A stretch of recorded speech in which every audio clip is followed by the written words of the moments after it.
লক্ষ্য করছি যে দেখেছেন যে মেধার স্বীকৃতির জন্যে, মেধার ভিত্তিতে চাকরির জন্য আমাদের দেশের ছাত্ররা এখন রাজপথে নেমেছে। সরকারি কর্মকর্তারাও রাজপথে নেমেছেন তাদের দাবি নিয়ে।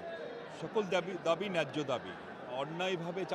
অন্যায় চাপিয়ে দেওয়া হচ্ছে ছাত্রদের উপর, শিক্ষকদের উপর, সকল সরকারি চাকরিজীবীদের উপর। এবং এই সরকার জোর করে ক্ষমতায় থাকতে গিয়ে দেশের অর্থনীতির যে ১২টা বাজিয়ে দিয়েছে, সেই ভেঙে পড়া অর্থনীতিকে টিকিয়ে রাখবার জন্যে তারা নানা রকম পরিস্থিতি তৈরি করছে, যাতে তাদের এই অপকর্মগুলো, তাদের ব্যর্থতাগুলো সামনে না আসে। তো জনগণের লড়াই চলছে। আমরা জনগণের দল, জনগণই আমাদের শক্তি। জনগণের শক্তিকে ধারণ করেই আমরা এগিয়ে যাচ্ছি আমাদের দাবিগুলো নিয়ে। তো আপনারা জানেন যে ঢাকা মহানগর বিএনপির অত্যন্ত গুরুত্বপূর্ণ একটি ইউনিট।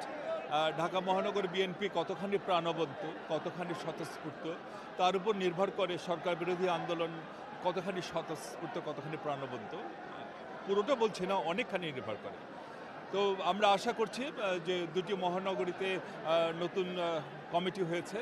আমরা আশা করছি যে প্রাণবন্ত এবং স্বতঃস্ফূর্ত নেতৃত্বের মাধ্যমে চলমান যে আন্দোলন, সে আন্দোলন গতি পাবে এবং যে স্বৈরাচার জাতির কাঁধে চেপে বসে আছে, সেই স্বৈরাচারের হাত থেকে জাতি মুক্তি পাবে।